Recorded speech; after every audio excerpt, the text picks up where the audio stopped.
अस्सलाम वालेकुम। प्रोग्राम 10 में खुश आमदीद। मैं हूं इमरान सुल्तान।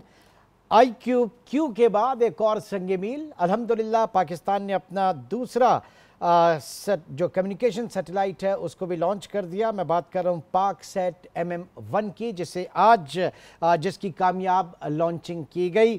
और कहा यह जा रहा है कि जो पाकिस्तान का डिजिटल कम्युनिकेशन इंफ्रास्ट्रक्चर है उसमें अब बहुत ज़्यादा आगे बढ़ा जाएगा इसकी मदद से। किस तरह से इसको देखा जा रहा है, कितनी इसके पीछे मेहनत लगी, हम ये जानेंगे। इस वक्त हमारे साथ मौजूद हैं डॉक्टर शफात अली, जो कि डायरेक्टर हैं इंस्टीट्यूट ऑफ स्पेस टेक्नोलॉजी के। डॉक्टर साहब, बहुत शुक्रिया आपके वक्त का। सबसे पहले तो हमें बताइएगा, सबसे पहले कौम की तरफ से आपको मुबारकबाद, आपके पूरे महकमे को, पूरे इदारे को, और उन तमाम लोगों को जो कि इस जो आपका कम्युनिकेशन सैटेलाइट है इससे जुड़े हुए हैं। अब इसकी अहमियत, इसकी इफादियत, इसके बारे में ज़रा हमें बताइए। ये आज हमारी multi mission Paksat MM1 communication satellite launch हो चुकी है और ये हमारी सेकंड कम्युनिकेशन सैटेलाइट है। इससे पहले हमारी 2011 में फर्स्ट कम्युनिकेशन सैटेलाइट लॉन्च हुई थी पाकसेट 1R के नाम से, जिसकी डिजाइन लाइफ 15 इयर्स थी, जो कि 2026 तक ऑपरेट करेगा। अभी जो कम्युनिकेशन सैटेलाइट है ये मल्टी सैटेलाइट, इसमें हमारे मल्टीपल पेलोड्स हैं जो कि इसके सैटेलाइट के अंदर गए हैं। इसमें जो हमारे पास C band, KU band, KA band और L बैंड फ्रीक्वेंसी बैंड्स के पेलोड्स हैं जो कि मल्टीपल सर्विसेज प्रोवाइड करेंगे। जो इसमें C और KU बैंड का जो पेलोड है जो कि TV broadcast, DTH, direct to home services और हाई डेफिनेशन टीवी की सर्विसेज प्रोवाइड करेगा, जो कि ऑलरेडी पाकसेट 1R भी कर रहा था। इसमें भी ये ऑप्शंस मौजूद हैं। सिमिलरली जो हमारा दूसरा एक पेलोड है जो कि SBAS के नाम से है, स्पेस बेस्ड ऑगमेंटेशन सिस्टम। तो space based augmentation system actually में इसकी फंक्शनैलिटी ये है कि ये हमारे पास जो GPS के सिग्नल्स आते हैं जो कि हम नेविगेशन के लिए यूज़ करते हैं गूगल मैप्स में, जहाँ से हम अपनी प्रिसाइज लोकेशन फाइंड करते हैं, जो कि हर यूज़र एक यूज़ कर रहा होता है अपने मोबाइल में, तो उसमें एक्चुअली में 10 से 20 मीटर्स का एक एरर मौजूद होता है। अच्छा। तो हमारे इस सैटेलाइट के अंदर SBAS के नाम से एक पेलोड इंस्टॉल किया गया और भेजा गया है, जो कि वो उस एरर को रिमूव करके हमें within 1 metre accuracy provide करेगा हमारे तमाम यूजर्स को, जो कि टर्मिनल्स होंगे यहाँ पे अर्थ पे या पाकिस्तान की सर्विसेज पे। तो सिमिलरली जो हमारे पास एक और जो इसमें एक पेलोड हमने फ्लाई कर रहे हैं वो KA बैंड का ब्रॉडबैंड इंटरनेट सर्विसेज का पेलोड है और ये पूरे का पूरा पाकिस्तान को एक ओवरऑल कवरेज प्रोवाइड करेगा। इसमें पूरा पाकिस्तान अब कवर होगा, खुसूसन वो एरियाज, रिमोट एरियाज जहाँ पे हमारे पास इंटरनेट की या तो कनेक्टिविटी नहीं है या वेरी लिमिटेड कनेक्टिविटी है। मिसाल के तौर पे हमारे पास बलूचिस्तान में, गिलगित बल्तिस्तान में, सहराई इलाकों में, पहाड़ी इलाकों में हमारे पास इंटरनेट के इश्यूज होते हैं, प्रॉब्लम्स होते हैं, कनेक्टिविटी के इश्यूज होते हैं। तो इसका जो हमारे सैटेलाइट का पूरा कवरेज है वो पूरे पाकिस्तान को कवर कर रहा है। तो इसकी मदद से हम वेरी ब्रॉडबैंड इंटरनेट की सर्विसेज हाई डाटा रेट के साथ प्रोवाइड करेंगे, जो कि तमाम यूजर्स के लिए होगा। उसका एप्लीकेशंस के पॉइंट ऑफ व्यू से क्या फायदा होगा कि हमारे पास हम telehealth, telemedicine, tele education, e-commerce और ई-गवर्नेंस के सेक्टर्स को हम इन सर्विसेज के थ्रू सपोर्ट करेंगे। और यकीनन हमारा जो इस वक्त फिनटेक सेक्टर है वो भी इससे काफी मुस्तफीद होगा।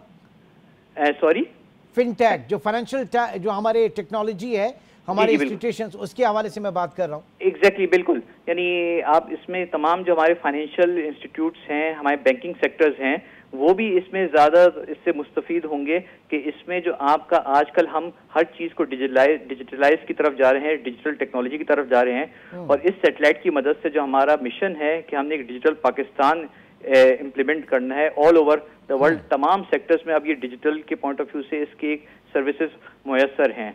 तो अब हम इसको लेते हुए हम ना सिर्फ फाइनेंशियल सेक्टर को भी बल्कि एक सोशो इकोनॉमिक डेवलपमेंट के लिहाज से अपने सोशल सेक्टर को भी हम इसको एक इन्हांस करेंगे, इम्प्रूव करेंगे। अच्छा, अब ये बताएं कि चलें ठीक है, बहुत अच्छी बात है, लेकिन हमारी इन चीज़ों से जान, तो ये जो इलेक्शन के मौके पे हमने देखा कि इंटरनेट सर्विसेज जो है वो बंद हो गई थी और सर्वर बैठ गया था, ये सारी चीज़ें। फिर दूसरा ये कि 5G, दुनिया 5G के ऊपर है, पाकिस्तान आगे किस तरह से बढ़ेगा।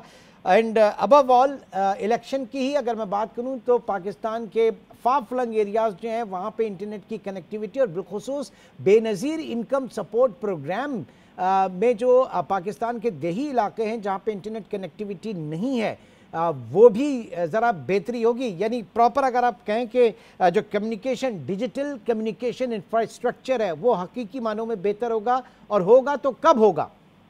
बिल्कुल आपकी बात सही है कि इसमें देखें, हम लोग जो है इंटरनेट की जो अपनी हाई ब्रॉडबैंड की स्पेक्ट्रम की सर्विसेज हम प्रोवाइड करेंगे, वो हम अपने जो हमारे टेलीकॉम सेक्टर्स के आईपीज होते हैं, जो इनके टावर्स होते हैं, इनके हद तक हम ये अपनी अपनी सैटेलाइट के थ्रू सर्विसेज प्रोवाइड कर देंगे। तो पहले जो हमारी एक डिपेंडेंसी होती थी कि हमारे पास फाइबर ऑप्टिक्स के थ्रू जो हमारे पास इंटरनेट की कनेक्टिविटी आती थी, और कभी कभार फाइबर ऑप्टिक का कनेक्शन ब्रेक हो जाता था, तो हम पूरे पाकिस्तान में इंटरनेट की कनेक्टिविटी ब्रेक डाउन हो जाती थी। तो वो अब इशू नहीं होगा, सैटेलाइट के थ्रू आपको डायरेक्ट एक्सेस मिलता है खुदा जो तो हमारे ये फिर आगे पाकिस्तान में ऑप्शन होगा कि फाइबर ऑप्टिक्स के ऊपर रहें या सैटेलाइट के ऊपर चले जाएं, या फिर आगे चल के जो फ्यूचर है वो सैटेलाइट ही है? देखिए, फ्यूचर तो सैटेलाइट है, इसलिए कि रिलायबिलिटी के लिहाज से और 24/7 सर्विसेज के लिहाज से आपके पास सैटेलाइट ही is the future. Satellite usually backup bone के तौर पर इस्तेमाल होते हैं, लेकिन आजकल जो दुनिया है वो सब के सब सैटेलाइट कम्युनिकेशंस की तरफ ही शिफ्ट हो रही हैं, फाइबर ऑप्टिक्स की तरफ, जो कि एक इंफ्रास्ट्रक्चर के पॉइंट ऑफ व्यू से भी एक बहुत बड़ा ह्यूज इन्वेस्टमेंट होती है। आप उन इलाकों में एक्सेस भी नहीं कर पाते, उन इलाकों में फाइबर ऑप्टिक्स बिछा भी नहीं पाते जहाँ पे आप लोगों को वहाँ पे बिछाने में इश्यूज आते हैं। तो जाहिर जब कॉस्ट इफेक्टिव होगा, या आपका सैटेलाइट कॉस्ट इफेक्टिव होगा as compare to fibre optics, तो जो सर्विसेज हैं वो भी बेहतर, और उसके साथ उनके रेट्स भी फिर आगे कमी उसमें देखी जा सकती है। Exactly, definitely. यानी जो हम ये इसकी के बैंड फ्रीक्वेंसी बैंड में जो हम ब्रॉडबैंड की इंटरनेट की सर्विसेज इसमें इंट्रोड्यूस करवा रहे हैं इस कम्युनिकेशन सैटेलाइट के अंदर, तो ना सिर्फ ये फाइबर ऑप्टिक के मुकाबले में वेरी हाई बैंडविड्थ का स्पेक्ट्रम भी और डाटा भी प्रोवाइड करेगा, एज वेल एज वो अफोर्डेबल भी होगा कंपैरेटिवली जो कि हम फाइबर ऑप्टिक की सर्विसेज लेते हैं। तो ये ओवरऑल एक कंप्लीट पैकेज है in terms of cost effectiveness as well as reliability of the solution. और जो हमारे ये सैटेलाइट चैनल्स हैं इस वक्त जो केबल ऑपरेटर्स के थ्रू हैं, वो सारे D2H टेक्नोलॉजी के ऊपर आ जाएंगे इजीली इस सैटेलाइट से? Exactly, definitely. इसमें हमने डायरेक्ट टू होम सर्विसेज भी इंट्रोड्यूस करवाई हैं कि जो आजकल जो ये एक DTH के आपके रिसीवर्स और सिस्टम्स मिलते हैं, इन DTH रिसीवर सिस्टम्स का अगर आप अपने घर में या अपने ऑर्गेनाइजेशंस में इंस्टॉल कर ले, तो आपको direct from satellite to home आपको रिसीव हाई डेफिनेशन सिग्नल्स आपको रिसीव होंगे DTH के थ्रू। जी डॉक्टर साहब, ये बताइए ये कब से ऑपरेटिव कब से होगा? ये सारी चीजें ट्रांसलेट होके पाकिस्तानियों को कब इसका से मुस्तफीद हो सकेंगे? ये देखिए, ये आज हमारी लॉन्च हो गई सैटेलाइट, और 5 दिन के बाद ये अपने ऑर्बिट में, जियो स्टेशनरी ऑर्बिट में 38.2 डिग्री ईस्ट पे ये वहाँ पे प्लेस होगी। इसके बाद इसकी अपनी कमीशनिंग होगी, प्रॉपर इसकी ऑपरेशनल हेल्थ मॉनिटरिंग होगी, और जो कि एक हमारा प्रोसीजर होता है कि इसमें तकरीबन 2 से 3 महीने लगते हैं इस पूरी सैटेलाइट को अपने ऑर्बिट में ऑपरेशनल करने के लिए। इसके तमाम पेलोड्स, ट्रांसपॉन्डर्स टेस्ट होते हैं। उसके बाद we are targeting after 3 months we will be able to providing services on the ground. अच्छा, अब जरा जाते जाते iCube कमर के हवाले से बताइए, वो अपने मदार में खैर आफियत से है, मौज मस्तियां कर रहा है? एग्जैक्टली, यानी उसके अभी ऑलरेडी जो उसके ऑपरेशनल फेजेस थे और उसके जो मॉनिटरिंग फेजेस थे उस पर ऑलरेडी काम चल रहा है, और इसके हमें एक्सपेक्टेड है कि नेक्स्ट वीक हमें कुछ उसकी और एडिशनल इमेजरीज हैं हमें रिसीव हो जाएंगी। चलें जी, ऑल द बेस्ट, बहुत बहुत शुक्रिया। हमारे साथ मौजूद थे डॉक्टर शफात अली, जो कि डायरेक्टर हैं इंस्टीट्यूट स्पेस टेक्नोलॉजी, और एक बहुत खुशी का मकाम है और बहुत हौसला अफजा बात है कि जनाब जो सारी चीज़ें दुनिया जिसकी तरफ बढ़ रही है, हम भी आहिस्ता आहिस्ता उसी मंजिल की तरफ रवा दवा है। नाज़रीन, वक्त हुआ एक ब्रेक का, और ब्रेक के बाद बात करेंगे। पारा इस वक्त 50 डिग्री प्लस है अक्रॉस द कंट्री, और पाकिस्तान की सरहदों से बाहर भी हम देखें और बिलखुसूस भारत में भी अगर देखें तो वहाँ पे भी गर्मी शदीद है, और हीट वेव और उसके साथ हीट स्ट्रोक जो है उसका भी इम्कान। पाकिस्तान में क्या हालात हैं और किस तरह से बचा जा सकता है, और आगे अगला मौसम कैसा है, ये सब जानेंगे। एक छोटे से ब्रेक के बाद दोबारा मिलते हैं।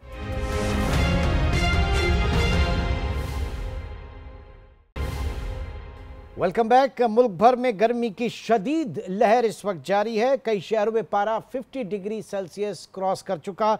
जैकबाबाद आज की बात करें तो जैकबाबाद दादू में क़यामत खेज गर्मी, जहां पारा 51 डिग्री, जबकि सक्खर और सिब्बी में भी 50 डिग्री इस वक्त टेम्परेचर आज दिन में नोट किया गया। लाहौर में 46 डिग्री तक फील लाइक टेम्परेचर जो है इस वक्त मौजूद है। कराची में भी महसूस ऐसे ही हो रहा है कि सवा नेज़े पर इस वक्त सूरज है। ये मौसम कब तक ऐसा चलेगा और कब सूरज जो है वो आग बरसाना बंद करेगा? हमारे साथ मौजूद हैं सरदार सरफराज साहब जो कि डीजी मेट हैं, उन्हीं से हम जानेंगे। बहुत शुक्रिया जनाब सरदार साहब। सबसे पहले तो ये बताइए, ये मौसम कब तक इतना सख्त रहेगा? सूरज कब तक आग बगोला रहेगा? देखिए, ये गर्मी, इसमें थोड़ी सी कमी आएगी अगले 3-4 दिनों में।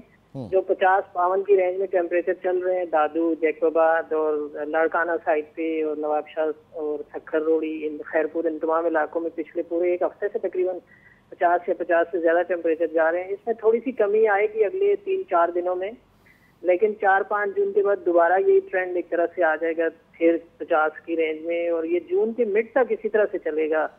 कमोबेश जून के मिड तक हम कह सकते हैं। यानी ईद उल अज़हा में जो है गर्मी शदीद होगी, ऐसे ही दिखाई देता है। ईद उल अज़हा के आसपास भी गर्मी इसी तरह की रहेगी ज्यादातर एरियाज में, सिवाय जो कराची में गर्मी की शिद्दत 2 जून के बाद कुछ कम हो जाएगी। गो के कराची में आपको पता है गर्म और मरतूब मौसम तो रहता है इन दिनों, लेकिन ये 40 टेम्परेचर पहुंच रहा है। आज भी 39.5 था, गुज़श्ता दिन 41.5 हो गया था, और उसके साथ 50% से ज्यादा ह्यूमिडिटी, तो बहुत पिंचिंग हीट होती है कराची में। तो इसकी शिद्दत में कमी आ जाएगी 34 से 36। फिर 2 जून से ऑनवर्ड कराची का मौसम और लोअर सिंध पूरे का मौसम यानी ठट्ठा बदीन वगैरह का भी बेहतर हो जाएगा, थर पारकर का भी। लेकिन हैदराबाद से ऊपर जो एरियाज हैं सिंध में, वहाँ तो अभी अगले 4-5 दिन तो टेम्परेचर कुछ कम होगा, यानी 44-46 की रेंज में फिर भी रहेंगे टेम्परेचर। तो 4-5 जून के बाद बिलखुसूस इसमें दोबारा से वही शिद्दत आ सकती है। इसी तरह से साउथ पंजाब में भी अभी अगले 3-4 दिन कुछ कमी आएगी टेम्परेचर में, लेकिन ओवरऑल ये heat wave condition mid of June तक प्रिवेल करेंगी। अच्छा, अब ये बताइएगा सर, ये जो टेक्निकली बड़ा इस्तेलाह यूज की जाती है कि टेम्परेचर 39 है बट फील लाइक जो है वो 43-44 है, तो ये फील लाइक जो होता है ये क्या होता है, जरा ये भी बताइए। देखिए, इसमें जो भी कोस्टल सिटीज होते हैं ना, कराची है जैसे हमारा सिंध और बलूचिस्तान के दूसरे सिटीज हैं, इसी तरह दुनिया भर के आप कोस्टल सिटीज को ले लें तो उसमें ये होता है कि हवा में नमी बहुत ज्यादा होती है। जैसे आपने अगर नोट किया हो तो 50 ऑन एवरेज दिन भर 50-60% के दरमियान चल रही होती है। तो उसकी वजह से आपको जो बॉडी आपकी टेम्परेचर परसीव करती है या फील करती है वो एक्चुअल से ज्यादा होता है।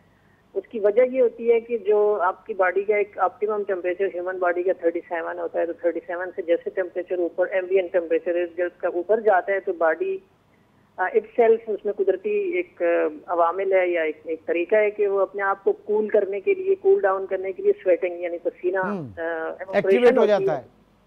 जी। तो अब जब बाहर की फिजा ऑलरेडी मुकद्दर होती है, उसमें बहुत ज्यादा मॉइस्चर होता है, तो ये एवापोरेशन तेजी से नहीं हो पाती। आपकी बॉडी ट्राई करती है, लेकिन इसकी वजह से जाहिर है कि फील लाइक टेम्परेचर वाला ये हीट इंडेक्स भी इसे कहते हैं, और फील लाइक टेम्परेचर भी ये एक तरह से एक्चुअल से ज्यादा बॉडी में परसीव होता है, तो यूं गर्मी आपको बहुत ज्यादा। अच्छा, अब ये तो आपने कहा कि मिड जून तक इस तरह का सिलसिला चलेगा, आगे फिर आपका प्री मानसून और मानसून वो कब शुरू होगा सर? बड़ी शिद्दत से इंतजार है। जी, प्री मानसून की एक बारिश मुल्क के शुमाली हिस्सों में कह सकते हैं हम, लाहौर और उससे ऊपर का जो इलाका है, सियालकोट, नारोवाल और फिर जेलम, ऊपर इस्लामाबाद, उससे इस्लामाबाद के नॉर्थ में कश्मीर हो गया, और इस तरह से केपी का और चित्राल बीर वगैरह, और फिर जीबी, उन इलाकों में तो एक स्पेल इम्कान है कि 4 जून या 5 जून से एक स्पेल इंटर होने का, और दो दिन तक एटलीस्ट प्रिवेल करेगा। और लेकिन नीचे साउथ में कोई ऐसा नहीं दिखाई देता अभी, कोई अगले हफ्ता 10 दिन तक कोई ऐसा स्पेल नहीं दिखाई देता। देखिए, अमूमन 15 जून या 20 जून के बाद प्री मानसून बारिशें शुरू हो जाती हैं, और फिर जुलाई के करीब आते ही मानसून स्टार्ट हो जाया करता है। तो मानसून में इस दफा अच्छी तेज बारिशें हैं, मामूल से ज्यादा बारिशें हैं पूरे पाकिस्तान में, ऐसा ही आउटलुक उसकी यही है। लेकिन वो ये हमें इसी वेट करना पड़ेगा। ये जरा बताइएगा सरदार साहब, ग्लोबल वार्मिंग और जिस तरीके से टेम्परेचर जो है वो बढ़ रहा है, तो आगे मॉनसून और प्री मॉनसून जो है ये बड़ा उतना ही सिवियर होगा इस सिवियर गर्मी की वजह से?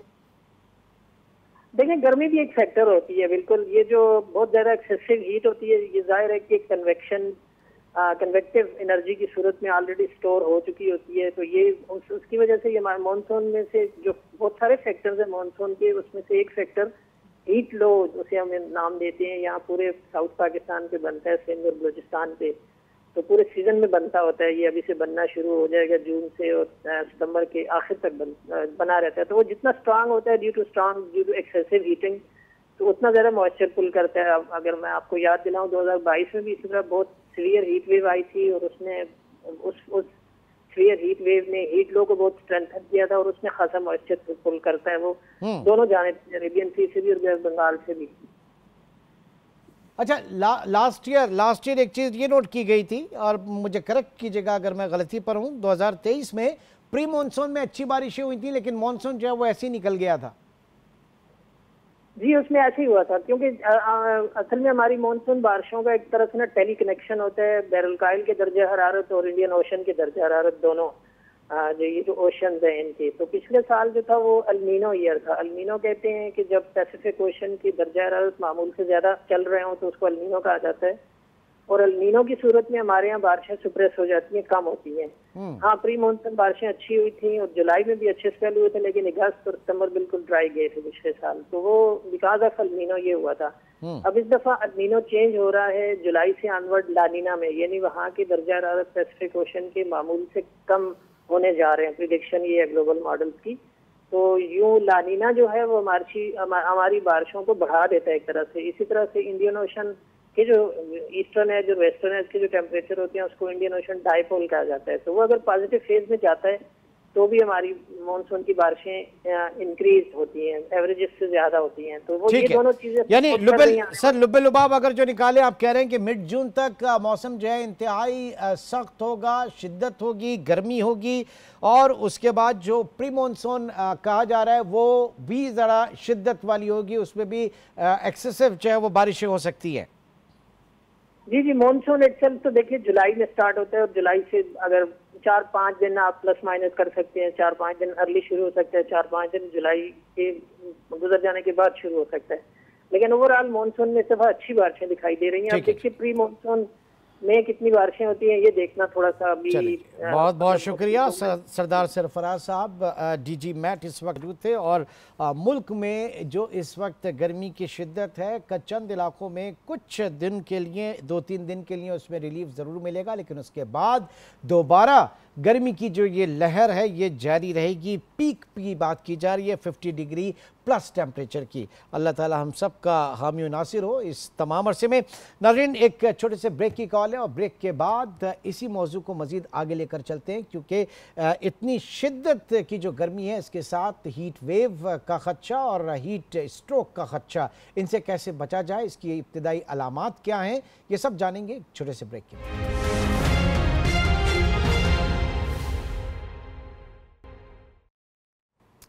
Welcome back. बात कर रहे हैं मुल्क भर में शदीद गर्मी की लहर की, जिसमें पारा 50 डिग्री प्लस जा पहुंचा है सिंध और पंजाब के चंद इलाकों में। और ऐसे में जो खदशा है इस वक्त वो हीट वेव का, और हीट वेव के साथ हीट स्ट्रोक का। इसके ऊपर जो मेडिकल एक्सपर्ट्स क्या कहते हैं, इसी सिलसिले में हमारे साथ मौजूद हैं डॉक्टर जयपाल छाबड़िया साहब। आप हेल्थ एक्सपर्ट हैं, बहुत शुक्रिया डॉक्टर साहब आपका। सबसे पहले तो बताइएगा कि जनाब ये जो इस वक्त हीट हो रही है, जो गर्मी है जिस शिद्दत की है, न सिर्फ पाकिस्तान बल्कि दुनिया के बेशतर इलाकों में, ये बताइए कि हमारा इस रीजन की अगर बात करें तो उसमें हीट स्ट्रोक की जो बात की जा रही है, हीट स्ट्रोक है क्या और इसकी इब्तिदाई अलामात क्या हैं? अच्छा, जनरली तो हम जो ये ज़्यादा गर्मी बढ़ती जा रही है, जो क्लाइमेट चेंज आ रही है, तो हमारे कुछ आप सालों में हम देखेंगे कि हमने इतने पेड़ नहीं लगाए जितने हमने फॉरेस्ट काटे हैं जी, तो उसका हम सज़ा भुगत रहे हैं। अच्छा, दूसरी हमारी मैप प्लानिंग भी नहीं है। हमारी जितनी पॉपुलेशन, हम जो न्यू बिल्डिंग्स बना रहे हैं वो भी बजाय हम ऊपर जाने के हॉरिजॉन्टल जा रहे हैं। तो हम पूरा भरते जा रहे हैं, मतलब कि एक तो कंजेस्टेड होते जाइए, मतलब हमारे ऐसे भी कि लोग हैं जो एक कमरे के घर में रहते हैं। अच्छा, उसके अलावा पानी की शॉर्टेज है, लोगों को पानी नहीं मिलता, फिर लोड शेडिंग है, 2 घंटे बिजली गरीबों के एरिया में आ रहा है, 2 घंटे नहीं आ रहा, तो मतलब दिस इज़ द कॉज। अभी हीट स्ट्रोक क्यों हो रहा है असल में है क्या? हाँ, है क्या? अच्छा, लोगों को ये समझना, इसमें टेम्परेचर हमारा बॉडी का बढ़ जाता है। ठीक है, नॉर्मली कितना रहता है? 98.4, ये 104 तक चला जाता है। ओके। अब क्यों चला जाता है? क्योंकि हमारे जिस्म में भी थर्मोस्टेट सिस्टम है, हमारे दिमाग में अंदर जो ब्रेन में काम करता है, जो हमारी बॉडी को गर्म भी करता है, ठंडा भी रखता है। अब गर्म कैसे बताऊं कि कभी आपने देखा कोई लोगों, किसी को मलेरिया का बुखार हो, शिवरिंग होती है, तो वो उसको गर्म हो जाता है। अच्छा, ठंडा ये होता है कि हमारी परस्पायरेशन हो जाती है, हमारी जो स्किन से पानी एवापोरेट होता है बॉडी से, तो वो थर्मोस्टेट, ये हमारे हाइपोथैलेमस दिमाग के अंदर जो होता है वो काम कर रहा होता है। अब जब हमारा टेम्परेचर बहुत बढ़ जाता है, और लोग क्या है, हमारे लोगों को समझना चाहिए कि जो भी जहाँ सफ़र कर रहा है या शहर में जा रहा है, तो उसके पास पानी होना चाहिए जिसका धूप का एक्सपोजर है इस मौसम में। ठीक है, ठीक है। एक तो वो अपने आप को धूप को बचाए, मतलब किसी भी तरीके से जो बचा सकता है। दूसरा, इसमें जो मुतासिर होते हैं या तो ओल्ड एज वाले होते हैं या जो बच्चे होते हैं ज़्यादा, लेकिन बाकी शिकार जो होते हैं अबव 50 ज़्यादा होते हैं, क्योंकि वो वर्किंग काम कर रहे होते हैं, 50 साल से ऊपर लोग ज़्यादा, तो ये मुतासिर होते हैं। लेकिन जो बीमारी को बर्दाश्त नहीं कर सकते ज़्यादा, उसको उनकी डेथ भी हो सकती है, तो वो ओल्ड एज वाले होते हैं या बच्चे होते हैं। अच्छा, दूसरे वो भी होते हैं जो ऑलरेडी किसी बीमारी में मुब्तला होते हैं, यानी दायमी बीमारी अगर कोई है, एग्जिस्टिंग कोई हार्ट का पेशेंट है, तो वो और सिवियर हो जाएगी। हार्ट का पेशेंट है, डायबिटिक पेशेंट है, अनकंट्रोल्ड डायबिटीज़ है, तो वो ज़्यादा मुतासिर होते हैं। क्योंकि आपको, या कुछ लोग होते हैं जो डायूरेटिक्स से पे वाली दवाइयाँ भी खाते हैं ब्लड प्रेशर के लिए, कि उनको पेशाब ज़्यादा आता है, तो उनको प्यास भी ज़्यादा लगती है, और इंटेक हो नहीं रहा होता है, यहाँ पे इंटेक हो नहीं रहा है। तो अगर ये जो भी आदमी धूप में जा रहे और पानी वो अपने टाइम से पीता रहे, तो वो मुतासिर होगा ही नहीं। ठीक है, लेकिन डिहाइड्रेशन नहीं होनी चाहिए, नहीं होनी चाहिए। अब इसमें भी एक होता है हीट एग्जॉशन, एक हो रहा है हीट स्ट्रोक। एग्जॉशन उनको हो रहा है जिनकी परस्पायरेशन तो चल रही है, बॉडी कूल है, लेकिन उनको गर्मी लग गई और टेम्परेचर बढ़ गया। अच्छा, ये हीट एग्जॉशन, हीट पसीना आ रहा है, बॉडी कूल है, ओके, ठीक है, लेकिन उनका टेम्परेचर बढ़ गया है। सही है। लेकिन वो जो लोग हैं जो हीट स्ट्रोक का शिकार हो रहे हैं, उनकी बॉडी गर्म हो रही है, हॉट हो रही है, रेड हो रही है, उनकी स्वेटिंग नहीं हो रही, पसीना आना बंद हो गया, ड्राई स्किन हो गई, गर्मी लग रही है लेकिन पसीना नहीं आ रहा, ड्राई स्किन हो गई। ओके, तो वो बेहोश भी हो जाएंगे, तो उनको डेंजर ज़्यादा है। लेकिन दोनों का ट्रीटमेंट एक ही होगा। नंबर 1 तो हमें लोगों को, ये अच्छा है आपने प्रोग्राम किया है, तमाम लोगों को चाहिए कि गर्मियों में वो लाइट कपड़े पहने, कॉटन के कपड़े पहने।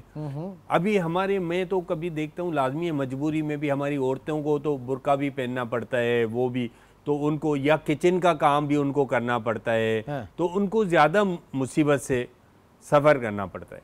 लेकिन मर्द फिर भी कंपेरेटिवली कम कपड़े पहन सकता है। मैं तो जब से ये गर्मियाँ आई हैं, तो मैं तो टी शर्ट में ही अपना वो कर रहा हूँ। तो कपड़े लाइट और कॉटन के पहने, पानी का इस्तेमाल अपना टाइम से करते रहें, और ज़्यादा करें। आदमियों को, ये तो हमारी पॉपुलेशन को, बच्चों को स्कूलों में, क्लासों में, सिलेबस में होना चाहिए कि 8 घंटे हम नींद करें तो 8 गिलास पानी भी हमें पीना है। ठीक है, तो ये बहुत ज़रूरी है। तो हमारे यहाँ क्योंकि कई लोग हैं जो पानी कम इस्तेमाल करते हैं, गर्मी में सफ़र, या उनका काम ऐसा मुश्किल है, जो कोई कुक है, कोई मेड है घर में काम कर रही है। अब मैं तो ये भी देखता हूँ कि हमारे जो लेबर है, बहुत कहीं रोड बना रहे हैं, खुदाई कर रहे हैं, और मैंने तो उस दिन तकलीफ़ होती है क्योंकि रमज़ान कभी गर्मियों में भी आता है, तो मैं उनको देखता हूँ कि ये रोज़े से भी हैं और फिर अपना काम भी। इसकी इब्तिदाई अलामात क्या हैं? अच्छा, हीट स्ट्रोक की अगर बात करें, अच्छा, हीट पहले तो नंबर पे उसका मतलब है कि टेम्परेचर उसका ऊपर बढ़ जाएगा, मतलब बॉडी उसको गर्म फील होगी।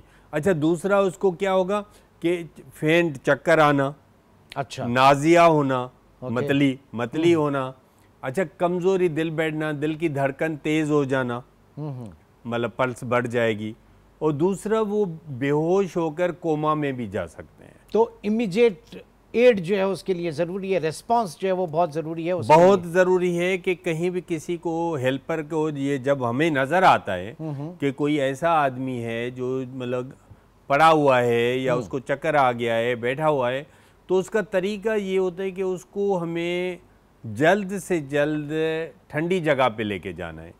अगर हमारे पास अवेलेबिलिटी है एयर कंडीशन की, तो नंबर 1 तो हमें तो एसी में उसको लेके जाना है। अच्छा, अगर एसी की अवेलेबिलिटी नहीं है तो कम से कम आपको ठंडी जगह, कूल प्लेस पे लेके आएं। फिर उसके बाद उसके जो एक्स्ट्रा कपड़े हैं वो हटा दें। अच्छा। अननेसेसरी कोई उसको पटका लगा हुआ है, उसको कोई साक्स हैं, मतलब अननेसेसरी कपड़े उसके हटा दें।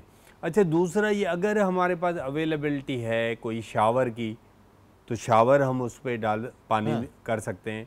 अगर हमारे पास टब अवेलेबल है पानी, तो हम टब में उसको कर सकते हैं, और फैन चला दें साथ कि वो कूलिंग भी उसकी होती रहे, मतलब सिर्फ पानी का इस्तेमाल नहीं, मतलब फैन भी साथ चलाना जरूरी है। ठीक है। अच्छा, आपका बुनियादी ताल्लुक जो है वो गालिबन जैकबाबाद, बिल्कुल, है ना, मेरी पैदाइश जैकबाबाद जो है वो इस वक्त 50+। बिल्कुल। तो ये हीट वेव वहां पर भी है, या एक तो एक्सेस गर्मी हो गई, गर्मी और उसके साथ हीट वेव, ये दोनों एक ही चीज है? मतलब हीट स्ट्रोक है, हीट एग्जॉशन है, स्ट्रोक बोल दें इसको, सन स्ट्रोक भी बोल दें कि धूप लगी। अगर रैपिड रिस्पांस ना किया गया, फर्स्ट एड ना की गई, तो ये जानलेवा है। डेथ, बिल्कुल। अच्छा, उसमें सिर्फ डेथ नहीं है, हमारे आर्गन फेल्यूर भी हो जाता है, रीनल फेल्यूर आपका हो जाएगा, ब्रेन डैमेज हो सकता है, तो मतलब कि लिवर फेल्यूर हो सकता है, तो मतलब आर्गन फेल्यूर भी हो जाते हैं, और कोमा में उसकी डेथ भी हो सकती है। अच्छा, तो जो मैं समझता हूँ सबसे हमें लोगों को अवेयरनेस देनी है, और गवर्नमेंट इसमें रोल भी प्ले कर सकती है कि, लेकिन हमारे पास नहीं है कि हमारे मार्केटों में, रोडों पे, कई जगहों पे पानी की गवर्नमेंट की कोई अवेलेबिलिटी भी हो। कई जगह पे कर रहे हैं, कुछ लोग कर रहे हैं, कुछ सियासी जमातें वो मतलब वॉलंटियरली परमानेंट सोर्स होना चाहिए, परमानेंट सोर्स, पीने का पानी घरों में नहीं है, वो वॉलंटियर कर रहे हैं कि मतलब किसी जगह पे अवेलेबिलिटी है, किसी पे शावर्स वगैरह हो इस तरह के, जहाँ से आप जाके थोड़ा ठंडा हो जाए। हाँ, मतलब देखो, हमें दूसरी कंट्रीज को देखना चाहिए। मैं अभी दुबई गया था, तो उनके पार्क में मैं देख रहा था, एवरी पार्क में उनके वॉकिंग ट्रैक है, एवरी पार्क में ग्रीनरी है, में उन्होंने गैस के चूल्हे लगाए कि लोग घर से खाना लेके आए तो वहाँ बना भी सकते हैं, गर्म भी कर सकते हैं। तो मतलब वही वो तो एक अलग ही दुनिया है पाकिस्तान के मुकाबले में। अब तो जो हालात यहाँ पे हैं गैस के, बिजली के, और मरे से मरे इस वक्त जो बिजली की लोड शेडिंग, और उनके पार्क के टॉयलेट भी इतने अच्छे हैं जैसे हमारे पीसी होटल। नहीं, मैं ये कह रहा हूँ कि यहाँ पर जो बिजली का मामला है, बिजली बंद नहीं, तो हम लोड शेडिंग इस गर्मी में देखें, गवर्नमेंट अफोर्ड करती है, जब अरबों रुपए का लॉस कर रहे हैं तो सोलर सिस्टम क्यों नहीं कराते गवर्नमेंट? उसके ऊपर भी बड़े मसाइल हैं पाकिस्तान में। नहीं, गवर्नमेंट देखिए, जो पॉसिबिलिटीज हैं, जो पॉसिबिलिटी, अच्छा, वो जिन लोगों ने इन्वेस्टमेंट की है वो भी अब उनको डिस्करेज किया नहीं, माइक्रो फाइनेंस कर दें कि गरीब लोग अपना एक पंखा, दो सेवर लगा के उनको माइक्रो फाइनेंस कर दें।